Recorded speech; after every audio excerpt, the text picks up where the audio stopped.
Hello, my name's Carl Loben, and welcome to this BMC Mental Health panel curated by DJ Mag and Alive. Mental health was a very important topic to discuss before the coronavirus crisis struck, and now, with the various stages of lockdown, it's thrown up a whole new raft of issues. We've got a great selection of panellists here today to discuss them. Let me first get everyone to introduce themselves. Hey, I'm Carly Wilford. I'm a DJ music producer, and I recently launched a platform called Alive, really targeted at health and well-being, specifically in the music industry with a view of taking it wider to the mainstream. I've launched a website basically focused around offering loads of help, support, therapists and solutions to so much of the conversation that we're going to have today. Hello. Hi. My name is Jumpin Jack Frost. I'm a DJ, producer, record label owner, and author. And mental health is a very, very, very close to my heart, especially now in this crazy pandemic where a lot of us in the music business are struggling both financially and mentally. So this is very, very significant right now for everyone. So I hope everyone locks in and gets a lot out of it. Hello, am I on? Amazing. I'm Ellie Talebian. I'm a radio presenter. I work as a consultant as well for artists and labels in the industry. And I also offer mental health first aid training to people working in the industry and beyond. Also, like these guys, mental health is really important to me. So I'm really happy to be here today having this conversation with everyone. Thanks. Hi, I'm Catherine Loveday. I'm a professor of neuropsychology from the University of Westminster, and I've been working there with Sally Ann and George on a piece that is really trying to examine how mental health affects people in right across the music business, and specifically to try and understand the different factors that might be affecting it. So from the social and stuff that around living experiences, but also around how the body responds to stress and what the long-term implications of that are. Great stuff. So I want to start with you, Nigel, because as the DJ Jumpin Jack Frost, you've been active in the scene for more than 30 years. And is that long, really? Apparently so. And yeah. And I suppose anyone in the 90s who knew you wouldn't have thought that in 2020 you'd be sat on a panel talking about mental health. But what's made you start talking about these issues openly? Well, I've wrote a book, and it was well documented in my book that I'd suffered from depression and anxiety for a long time before I could even identify what it was. I was very successful, but I was still just feeling down and feeling like something wasn't right, and going through periods of being isolated and just feeling like down and just feeling like nothing. And having all this success, playing all around the world and coming home and feeling like nothing. I wrote about it in my book, and I had so many people reach out to me saying thank you so much for sharing your story. It helped me so much, and that's how I kind of got into it. Do you know what I mean? Yeah. And yeah, it's a thing for quite a lot of international DJs, isn't it? People flying around the world, and you're the centre of attention, you're the centre of the party, and then suddenly you're alone in your hotel. You're at home, you're alone in your hotel. Like 5,000 people, 10,000 people, back to the hotel alone. Wow, crazy, mind blowing. Catherine, is it right that you've done some sort of academic kind of research on the effect of a performer who's on stage at one minute and then? Yeah, so if you can explain, that'd be great. Yeah, so there's lots of different factors at play here, but what we wanted to look at was what was actually going on in the body during a performance. So obviously there are many other things that affect it, but performance is one thing that is playing around with your stress system, essentially. So we are, as human beings, we've evolved for our body to respond to stressful situations, and stress isn't, by the way, necessarily a negative thing. So being on stage and doing something really exciting is still a stressor on the body, even if you don't feel mentally stressed by it. So it's what we would certainly define as stressful, even if it isn't considered to be stressful by the person that's doing it. So what we've done a sort of single case study on somebody, actually, and we're hoping to roll this out. We're looking for funding to roll this out into a much bigger group study. But what we saw is we followed somebody and we looked at their cortisol response. So cortisol is the stress hormone. And we looked at it not just during and after performance, but across the whole day. And we did that over a number of days. And so we looked at it on the day before the performance, and what we found was that this singer had a very normal morning response. So we wake up and our cortisol goes up. That's a normal, healthy thing to happen. And that's what we want to happen. And then it came back down again. That's all perfect. It did its normal thing through the day, and then when it got to the end of the day, went to bed with it a little bit higher. Now, that's a normal thing for any of us. So even maybe people coming here today might have had a slightly higher stress response last night because your body's preparing you for the demands. So it's a healthy thing to happen. The next morning, we noticed that his cortisol waking response wasn't quite normal, so it was very, very high, but it didn't quite come down again as it should do. And then we looked at what happened across, and this particular singer did 2 performances. So we compared his levels, and we found that his just before going on to do the gig, the levels of cortisol were equivalent to someone who was about to jump out of a plane for the first time doing a parachute jump. This is a massive, massive impact on the body. So that cortisol is just a reflection of the fact that your heart is working harder, your breathing has changed, your sugar levels change, your body goes into fight or flight, massive fight or flight response. And as I say, that can even be when we're really excited. But the key thing was what happened after that. So what we found after that was that when he went to bed, it was still really, really high. So this point that you're making about being back in your room, you've basically got all the adrenaline and all the capacity in your body to fight a lion, basically, and then there's nothing there. And so your body's having to compute all this very, very physical stuff. And what we saw with him the next morning is that normal waking response had gone.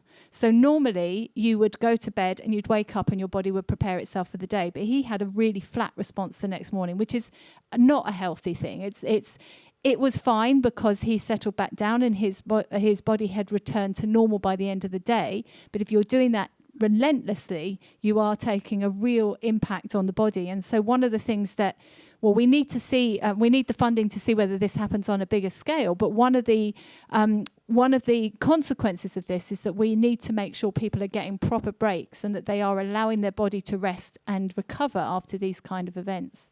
Because I mean, in the DJ scene, well, when gigs were happening, DJs would invariably go and play somewhere in another country, at 3 a.m, finish at 5. Not want to go to bed, be buzzing, want to have some sort of wind down, maybe go to the after party, and then have a flight at 9 a.m. So basically no sleep, off to the next country for the next gig, the next night. That must take a toll. Yeah, and of course, anything that disrupts your sleep. I mean, we take sleep for granted and we think we can manage without it, but actually the research shows that if we don't get regular good sleep, it has a massive impact on both our physical and mental health. But also, changing time zones has its impact. So if you're doing that once in a while, that's fine, we adjust. But if you're doing that regularly, that again is disrupting your whole circadian rhythm. And so we know that, of course, there are lots of social stressors, and I guess we're going to come on to the current social stressors. But those physical things, just literally the physical thing of disrupting your routine, not eating properly, being hyped and then not being able to kind of come back down again, all of that massively takes its toll on the body, and that the mind and body are completely connected. So if that happens, it is going to have an impact, and it's very hard to resist that. Carly, you're a DJ too, and what would you say, what mental health and wellbeing issues were important to you in the industry before the pandemic and around the time you launched Alive? So it's really funny actually, because one of the reasons that I launched Alive was I was having some personal stuff go on in the industry. My stepdad was really poorly and I knew he was going to pass away. And so around that time I moved out of the city and into the countryside. Along a similar line, I was also getting quite a lot of kickback, I suppose, in the music industry, because I was speaking out about gender balance in music. I was also speaking out about sexual harassment in music. And I kind of had unexpected kickback from people in the industry, whether that be direct messages or direct approaches. And I found it really hard. And I got to the stage where I got into the music industry because I completely fell in love with music and I fell in love with the people around it.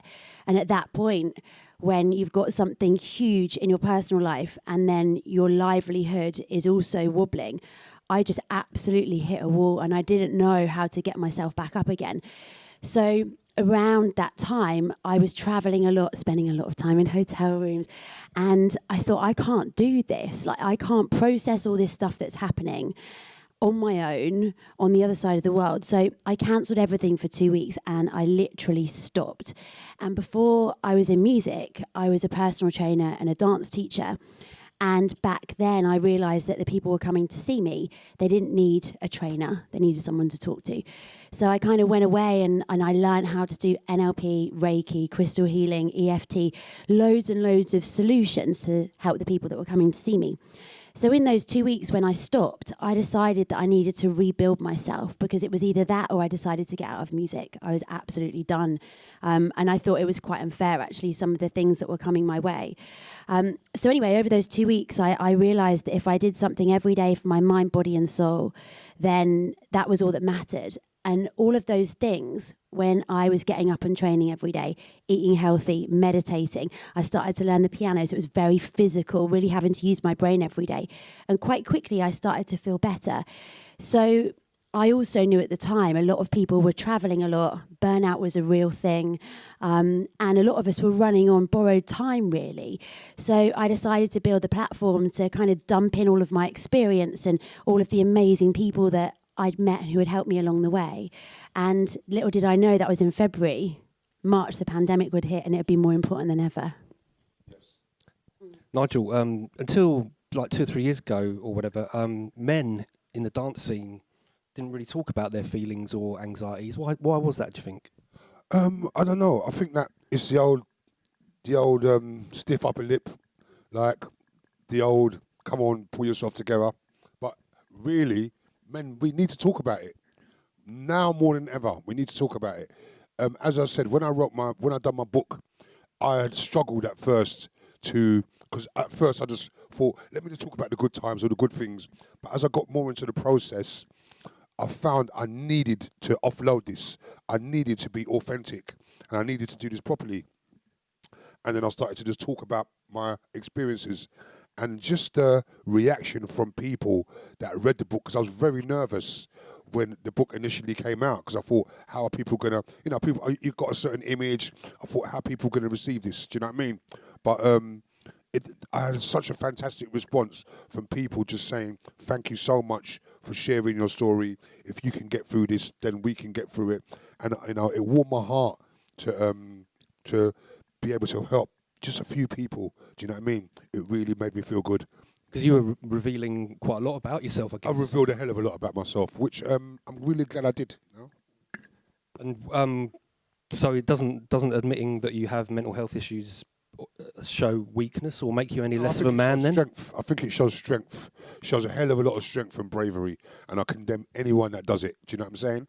A lot of my other colleagues have since come along and shared their stories as well, and I commend them for it. Do you know what I'm saying? I commend anyone that has the courage to do it. Yeah, I'm going to jump in there because I spent years kind of in denial of my own mental health issues and the mental health issues of the people around me.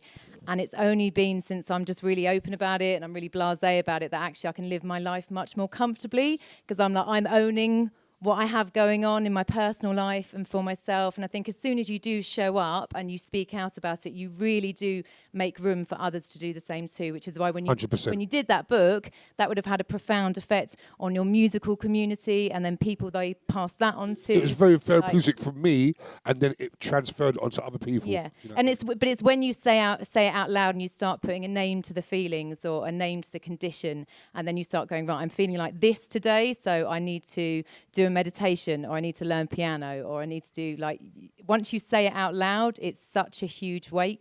It's really easy for people to say to you, like, oh, go and talk to someone, but actually going to talk to someone, it really is the best thing you can do, or just saying it out loud. Yeah, it's definitely 100%. Yeah. With Ellie, with the workshops and training days you run sometimes, what sort of people in the music industry come to you and what sort of issues do they have?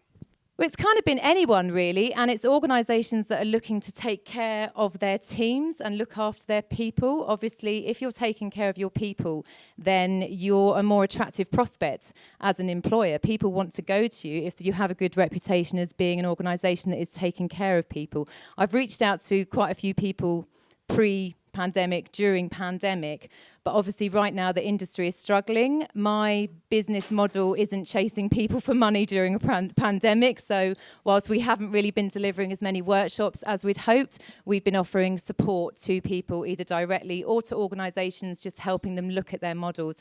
So it really is any type of organisation in the music industry that we've been talking to, but it usually comes from a good place. And a really good example of a good place is a company like Mixcloud. They really look after their staff, they're really open about it, they're transparent on all of their social media about the steps they take to look after their staff. And right now, I want to see more of that during the pandemic. Now we kind of know where we're not at. It's really important that businesses start showing us on their social media. I don't just want to see your live streams. I want to see a picture of your team in a Zoom call after they've done a flipping yoga session or after you've given them a meditation session. I want to see that you're taking care of your people. Because right now, we're having to recognise different signs and symptoms because we're operating in a digital world. So it's not the same as somebody's turning up to the office late and they look a bit dishevelled and they're sad and they're not engaging. You're having to recognise signs and symptoms in a digital world, and that's a whole different ballgame. Yeah, because I was going to say, with the we've talked a bit about the mental health issues before the pandemic, and then at the start of this year, bloody coronavirus came along and we all had to lock down and not go out of our houses and be isolated and all the rest of it. And Nigel, what did... How did I say something quickly? I'd like to, go back to what you said about Mixcloud, I'd like to commend the staff at Mixcloud because they do look after their staff very well. I've been to Mixcloud and I'm very good friends with the people over there, and I've been over there to do a talk on mental health, and they do really look after their staff. So I'd just like to commend Mixcloud and help a lot of other companies take the same route as them. They're Absolutely. showing how it should be done. Definitely, Yeah. definitely. So Nigel, for you obviously you were gigging right up until March and whatever, and then suddenly no gigs, no festivals the whole summer. Nothing. You locked in your house. Nothing. How was it? I was just saying, I think it was Carly I was talking to outside, and I was saying, like, wow, I had to literally disable my notifications because up until a few weeks ago, I was still getting notifications going, did. This is what you got in this week. I was like, get it off. Because it's like two free gigs a week. Like, get that off. Do you know what I'm saying? It's just like, that alone was enough to push me on the bloody edge. So how did you get through the lockdown? Mate, it's been lockdown for me. It's been tough because my cousin Jackie died of the virus, which just 1 minute she was in hospital, the next minute she was gone, and I live on my own with me and my dog. So I literally just had to deal with that on my own. Usually, you know, we as a family we gather together to mourn our losses. Wasn't able to do that, so I had to literally deal with that on my own, and it's been tough. It's been really tough. Plus, recently, a couple of weeks ago, I lost my little cousin Denny, 7 years old, to leukemia. So it's been tough, you know. It's been tough, but I'm in the middle of recording the album, which I'm halfway through, which I've just put my heart and soul into, and it's kind of kept me sane. Do you know what I'm saying? If it wasn't for that, I'd have probably had a nervous breakdown. I'm not gonna lie, seriously. What mental health issues have some of the other people on the panel heard about from other people during lockdown? Was the isolation getting to some people? I think early on, the music industry probably needed a bit of a pause. And I think for so many of us, that first couple of months was actually that breathing space that so many needed. And I don't know about you, but I've been noticing DJs on Instagram and Twitter looking a lot healthier. So in a lot of ways, I think this time has been really good. But the other side of it is if you think of the music industry as this tribe, right? You go to festivals and you bump into people and you're all friends, and, you know, you go to a live music event and it's almost like that source, it's that heartbeat for you. And all of a sudden that's been cut off. And so I think there's so many people right now, not only you mentioned financially, but mentally, especially now the government schemes are starting to come to an end. I really think that now is crunch time, and it's a time where we have to pull together. We have to have each other's backs. We have to check in on that friend that is always the strong one or is always the one that you think's okay.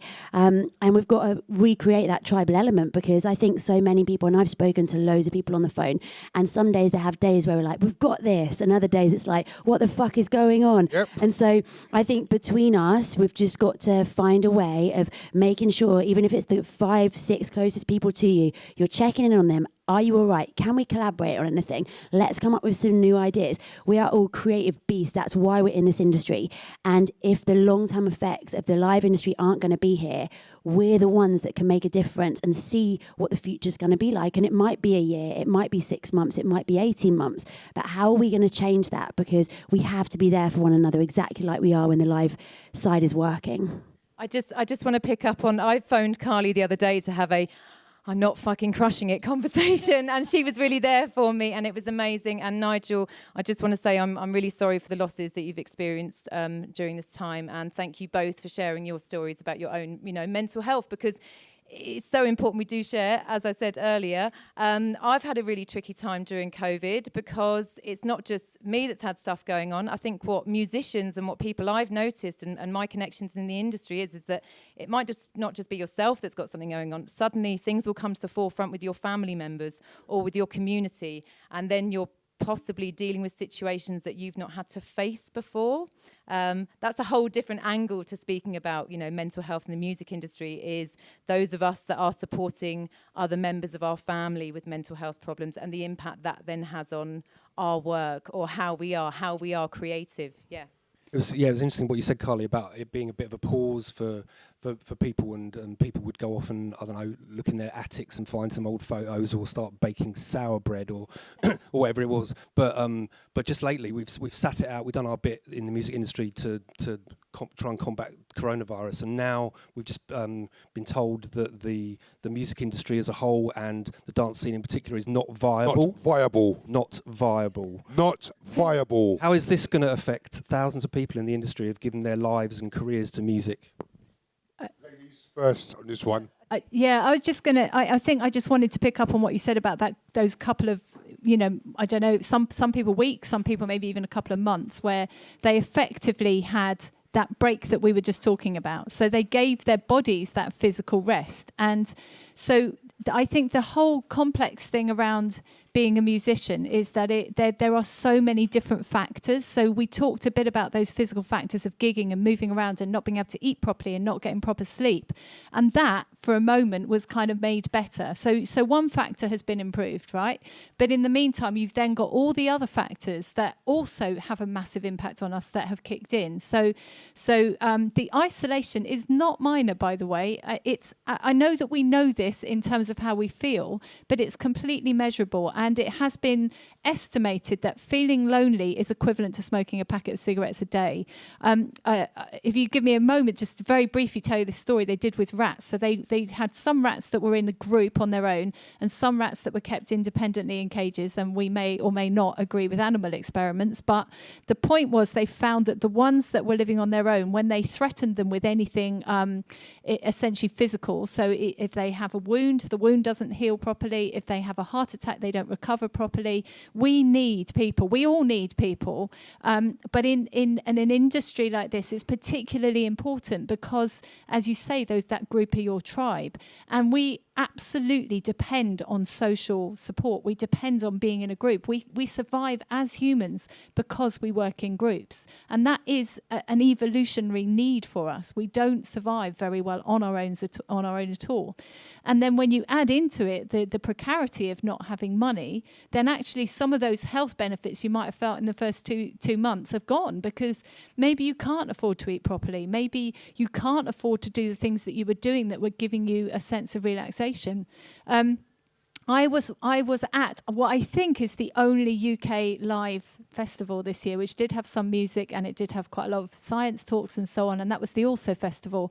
And I tell you, the difference for me, standing and talking to an audience of people and actually having people look back at me and kind of connect. I mean, that connection is what you all do. It's what you live for, is to make connection with people. And when you can't get that connection back and you're just trying to put all that authenticity you were talking about, all that heart-wrenching music that you want to put out there, and it's going to a blank screen and you're not seeing people's faces, I think it's enormous. I think it's a really not to be underestimated, the impact this is going to have. There's the social element, which is why we all love the dancing as well. But then also, DJs and producers, for instance, or all the other people who work in the industry have spent years building up expertise. It doesn't, you can't just become a DJ overnight or a producer. It's like years of dedicated graft, and to now be told that you're not viable. How's that going to make people think? It's like when you first tell your parents that you're pursuing a career in music or the arts. That's how being told you're not viable is. It's like when I told my dad I wanted to go and do theatre, and he just went, "What are you doing, Ellie? You're not doing that. I want you to be a doctor or dentist." And I'm like, "Oh, I'm not viable." It's that kind of feeling of you are not good enough. And as you say, Carl, people have made sacrifices for these careers. I'm sure in this room, enough of us have worked for free. We've paid our dues. We've done those shifts. We've been the person handing out the flyers or whatever, and then we've got behind the decks or on the radio, whatever. We've worked really hard. So to be told you're not viable, not only does it bring up the mental health stuff, it also brings up a bit of ego conversation as well, because I've seen lots of people saying, I don't want to get a different job. Now, my position on that is it's cool to pay your bills. So, you will keep your career in music. But I think being told you're not viable is crushing. Culture is so important. Yeah. I mean, in other countries in Europe, they've looked after the arts and culture sectors. In Germany and France, they've extended the furlough for another year. They've given 20 times more money to arts and culture organisations and what have you. The self-employed and freelance people have been looked after, and as well, which has been a big issue here, because a lot of people in music are self-employed. Freelance, you don't work for a big company necessarily. Like most DJs are self-employed. How's this going to affect the whole industry moving forward in the next few months, do you think? Just want to say, if it wasn't viable, Defected, Toolroom, all the people that have been doing all the live streams that have had millions of views, they wouldn't be getting those views. The people are there wanting to party or wanting to enjoy or wanting to connect, as you say. Sorry, Carly. No, I was just going to say, I think we need to be really mindful of and the power of the words that people are using in the media, and we have to be really careful of how we digest that.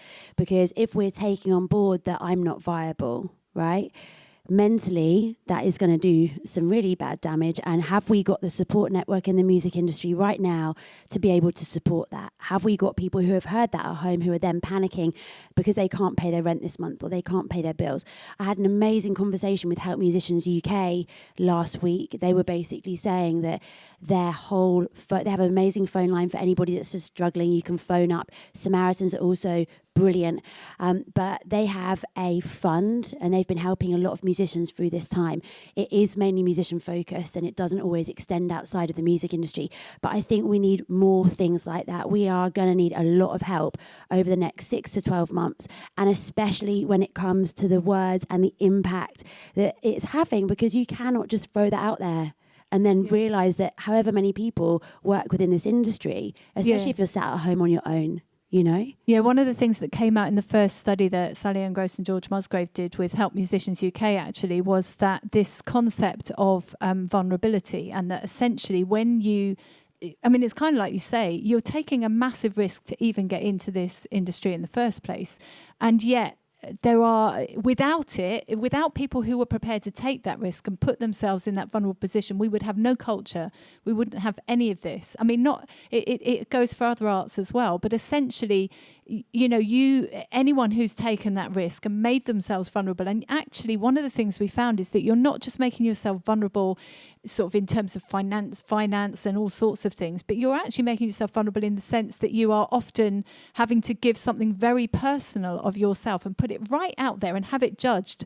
I mean, the thing about being in any creative arts is that everything you do, it's like walking around with no clothes on. People are looking at you and they're responding, and you have got to be in that position sort of almost relentlessly. So, that judgment was another thing that came up even pre-COVID, was the sense of people feeling judged and having their identity and their self kind of questioned. And if that labelling is so destructive, because it's taking people who've already taken that risk and kind of going, like that, and squashing people. And there's a lot of people in the dance scene who've devoted their lives to building up this scene, which is now a $1 billion industry. It can. We we're bringing more money than the high street. It's the 5th largest industry in the country.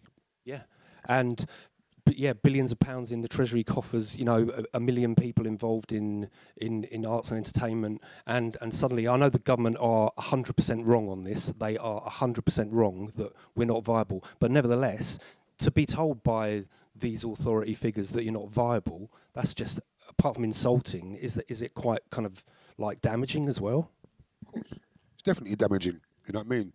You know, you work all your life to be told you're not viable. It's gonna hurt. It's going to hurt. Some people will take it better than others. There will be people, you know, unfortunately, God spare, suicide rates are gone through the roof. That's just across the board, not just music people, just across the board through lockdown, especially in men. Suicide, the rates of suicide are higher than they've ever been. Then you've got these people out there, you're not viable. It's a kick in the teeth. I think I wrote it down. The Centre for Mental Health announced last night that they're predicting that an extra 10 million people in the UK, or what are they saying? It's 20% of the adult population that didn't need help will now need help with their mental health following the pandemic, and 15% of under 18s will need support with their mental health after the pandemic. So beyond the music industry, it's just, you know, because it is, you know, the arts culture, it's just spreading, and it's like you said, Carly, you know, is there that support in place already to deal with that? One of the things that I was going to say actually is I think that we'd become masters of escapism up until now. And I think for a very long time, you'd be jumping on that next flight, you'd be jumping on that next gig, you'd be having a few more beers, you'd be doing whatever. And I think for a lot of us, we didn't always face our shit. And especially within the circles that I've been in within the music industry, I've seen people that are troubled, that are crying out for help. And instead of actually speaking to somebody, they go to the after party. And I think now we have this amazing opportunity, and even though it's hard and it's really overbearing at the moment for a lot of us, we have this moment to really look in the mirror, to look at ourselves, to come back stronger, to work on ourselves and really face that stuff that's been underlying for so many of us for so many years, because there has been. And this whole thing about speaking to people now has become even more open than before. Whereas before you might have to go and see a psychologist and you feel like you've got to sit in that chair and you've got to go to the appointment and all of that. You can now jump on Zoom and say, you know what, actually, I had this thing happen when I was 10 years old and it's always played on my mind this whole time and I've never spoken to anyone about it until now.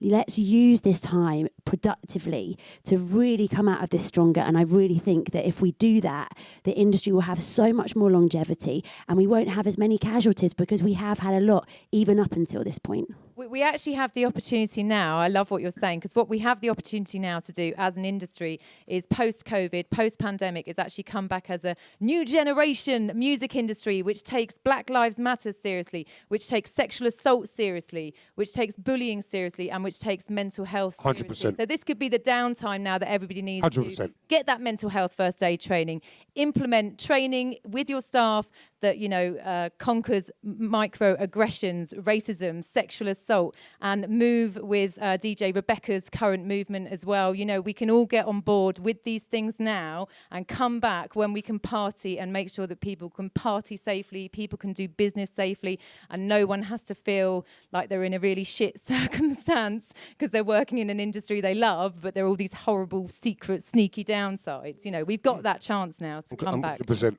glad you brought up the issue of sexual harassment as well, because how's a woman going to feel? It's mainly women who are harassed in the dance scene, perhaps in a nightclub environment or an after party or whatever.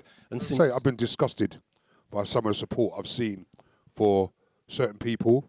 That I won't mention their names right now. Do you know what I mean? But certain people, I've been disgusted by the support and the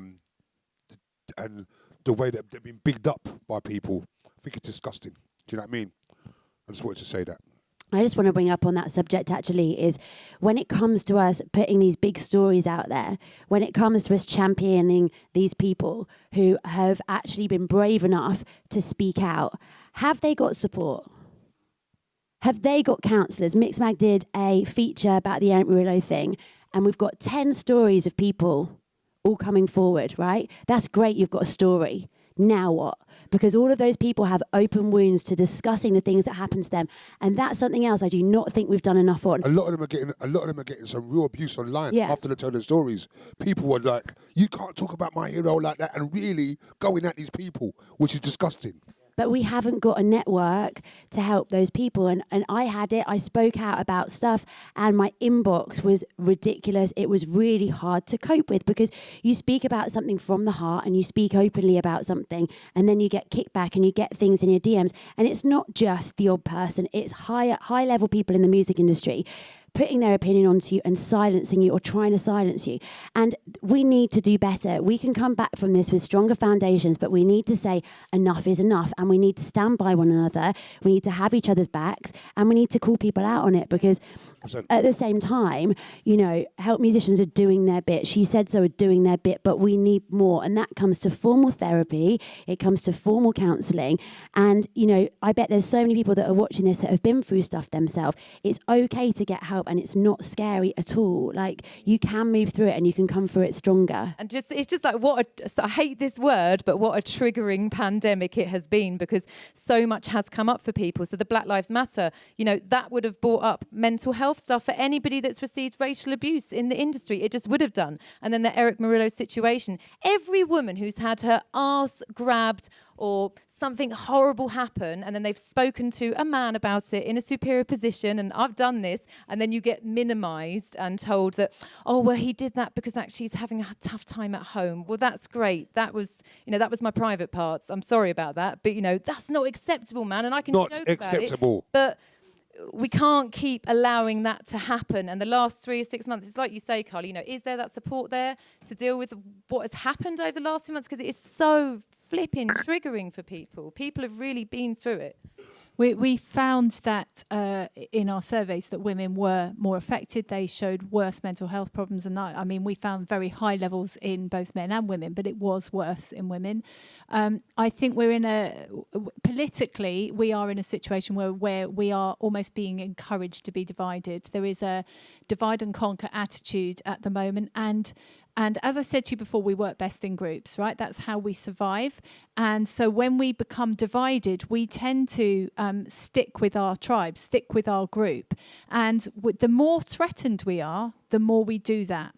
And that's okay when we're all pulling in the same direction. But when you've got two groups that are being kind of basically set against each other, and that may be men against women, it may be old versus young, it may be black versus white, but as soon as you start to kind of put two groups against each other, they will kind of knuckle down. I mean, one of the things that might be worth explaining to you is another hormone called oxytocin. I don't know if you've heard of oxytocin. It's described as the sort of cuddle hormone because it's sort of released when we are in love, and it's something that becomes very high during sort of music, when we're listening to music and playing music together. But there's another side to oxytocin, and oxytocin does make us feel very bonded and very close to people, but it actually makes us worse and less pro-social to our out group. So actually what's interesting is that when you do it experimentally and you give people oxytocin, their out group, the people that they view as being outside of their group, they are more negative to. So what can happen is that by knuckling down into groups, you can then start to feel even more negative towards the out group. So what we actually really need to do is to find ways to break those barriers down. And it's very difficult when the people on the other side or in the other group are doing things that are threatening, but we have to try and recognize that essentially, I think at a societal level, we are being encouraged to divide, and we've got to try and fight that division, I think. And just to finally say that your things on gratitude, I mean, looking for what you can be grateful for is a really great evidence-based way of improving your mental health. So. When the dance scene started, it was everybody together. It was, you know, black, white, straight, gay, etc., etc. Everyone looked after each other. Peace, love, unity, and respect. What happened to the respect that a woman could go to an after party and be a bit drunk or something and be looked after by her friends, and even friends you just met that night would look after you. That was a core pillar of the dance scene. If there's these predatory sexual males doing wrong behaviour now in the dance scene. What can we do to stamp out this Call behaviour them out straight. and drain the swamp? Call them right out. Call them out. It's not just calling them out, though. It's men actually sharing what's happening as well. So Harold Heath wrote a really compelling, amazing piece recently. Lots of other men have too, about Eric Murillo and other individuals in the industry. It's also more for women. As a woman that loves men, I've got more male friends than female friends. Men are my allies. I adore them. But it is about men stepping forward. Men sharing DJ Rebecca's, hashtag and Instagram posts, men actually saying, do you know what? My brothers, my family, my musical history, whatever, put that to one side. You don't treat women like this. I want to say a big shout to Mr. C, who's came out big, strong, tough, spoke, got a lot of backlash from it. But big shout to you, Richard, man. I love you. Just to say one thing on that point, which is really important, is to do with identity. So actually what you're saying is really incredibly important, because if you see something that one man does and you go, that's what men do, and if there aren't men stepping up and saying, I'm not like that and I don't agree with that, then it becomes that's what men do, and that's what starts to create the division. So it's really important to go, that's an individual. That's not to do with that person being this, that or the other. It's an individual who's behaving in a way that is completely unacceptable and is using a certain degree of privilege or strength or whatever they have to get away with stuff that they shouldn't be allowed to get away with. So it's about countering that stereotyping. And so the more men that step forward, the better. I don't think the good men make them realise, to a lot of the women I'm speaking to, how it makes them look that they're not saying anything. It just makes them look complicit, that they're not coming forward, that they're not having an opinion. We're not asking you to slag anybody off. We're just asking you to put up an Instagram post saying, please don't treat women like this. I have a daughter. I work with women. I respect women. I will not accept this while I'm DJing, booking, managing, whatever. That's all we want from men. I know it's not about this panel, but actually it does affect your mental health as a woman if you can't go into a club or a studio and you feel a bit unsafe. I think as well, I just want to go back to your point, Carl, about what this was like in the early days, right? And we were all one and all of that. That's because we were there for the music, right? And I think now, let's bring this back to the whole reason that we're in this industry. And yes, we make money, and that's amazing. But if we bring it back to the music and the real core essence of what this industry should be about, I reckon we're going to be in a much better position further down the line. I think a lot of the reason that the sexual harassment stuff has been able to go on for so long, the Black Lives Matter things have gone on for so long, is because of hierarchy and money and fear of those people blocking your journey to success. And I think now, if we bring it back to the music and remember why we're here and surround yourself with those amazing humans, let's recreate this back to what it was. But it's going to take kicking and screaming, unfortunately, and it is going to rock the foundations. But let's build ones back that are stronger and with better ethics. It should be a good place for mental health. So the only reason I'm under my duvet 4 nights a week doing radio is for connection, because I think somebody's listening, they're listening to the music that I'm playing and it's making them feel good, and it's about connection. Like that's why we do it, right? It's to create connection and to make people feel good. Yeah. We've only got a couple of minutes left. Sorry, Catherine. Has anyone on the panel got final sort of tips for people watching as to what they should be doing right now to look after their own mental health? I think you need to find what works for you and really experiment with that. There is something called the 27-minute morning routine, which is fantastic. That's where you spend 2 minutes writing a gratitude list, 5 minutes doing a breathing exercise, 20 minutes learning something new. There are so many free resources, so don't be fooled that you have to pay for everything. It's good to contribute, it's good to pay, but YouTube is an actually dream for finding really good mental health resources. I'm always open for conversations, and I genuinely really mean that. I just want people to feel okay, and make sure you're open for conversations. And at the start of every Zoom call you have right now, ask people how they're doing, listen and mean it. And signpost. If you can't help people, signpost them and just help them move forward to the next stage where they'll be able to get help. I think that's really, really excellent evidence-based advice, all of that. I think being kind to yourself, being kind to others, listening to others, and being kind to yourself on all levels, so both mentally and physically. But I think also this thing of thinking about what you have in common, what more in common, and thinking about how we can all be united and finding that common ground with everybody, trying to look for where the common ground is, and we are stronger together. We've run out of time, I'm afraid, but I hope people have taken some of the amazing, interesting points that have come out of this panel to heart, and look after yourselves out there. Thanks very much for the panels for coming along today, and take care. Thanks, guys. Thank you.